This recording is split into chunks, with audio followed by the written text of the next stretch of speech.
Hello, Mama's Fallen Angels. This is Big Robbo, and I am here with Ian Haugland of the band Europe. Europe, who's going to be very busy on the road this summer.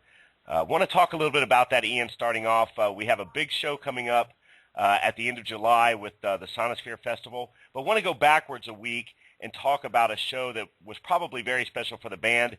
You were able to open up for KISS kind of on your home turf in Stockholm. I want you to talk a little bit about that, what that was like.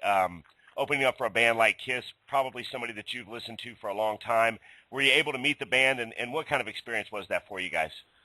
Well, it was, to start with, I mean, KISS was one of the bands that, when you were in your early age, you listened to KISS Alive 1 and you played air guitar and, pretended to be Ace Frehley and all that. So it was kind of surreal to be able to actually perform on the same stage as the old gods, sort of, right, in a way. So in that sense, it felt a bit unreal, and also, I mean, it's the KISS is such a, I don't know, iconic band in many ways. They were the first band that really, in my opinion at least, found an image that was totally unique with the makeup and all that, costumes and everything.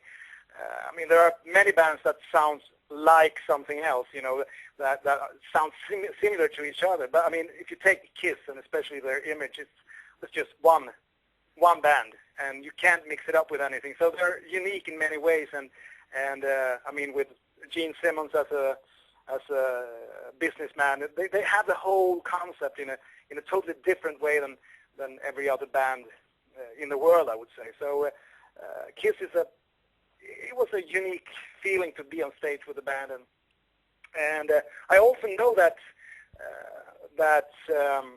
this actually happened a couple of years ago when we played the same festival. We didn't play on the same stage, but we played the same festival, and I heard from their backstage area, that Paul Stanley was actually standing there and doing his vocals, practices, warming up his voice before the show, singing along to the final countdown, which was kind of trippy to hear. Right. Yeah. That was really something. It was. I felt honored in any way. It was basically it was a surreal experience to be on stage with the old icons. And I mean, the audience was huge. We never played in front of that many people on one sort of, concert arena. I mean, we played big, huge festivals, but I mean, the festival scene is a bit different from being one show as it was with KISS.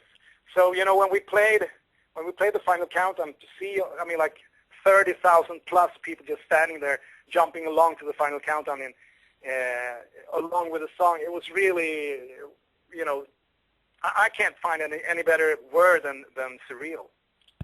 Right. And speaking of that, that whole thing, Ian, as far as being on stage in front of so many fans there in your native Sweden, something that's going to take Europe by storm this summer and has generated a lot of buzz. Us folks here in the States are very, very jealous of Europe right now because they get to experience the Sonosphere Festival, which is going to go on several sites around Europe.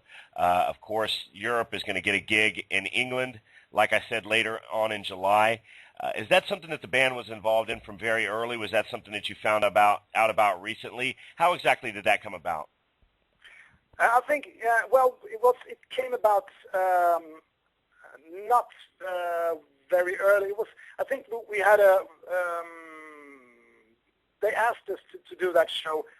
It was maybe it was a month ago that we got to jump on the chance, sort of. And I mean, we felt really, I mean, this is one of the biggest shows that we do this summer, and it's really a big opportunity for us to be able to show sort of, the new Europe for a very big hard rock audience. So we jumped at the chance immediately. I mean, we thought this is it. This is the best thing that could ever happen to us.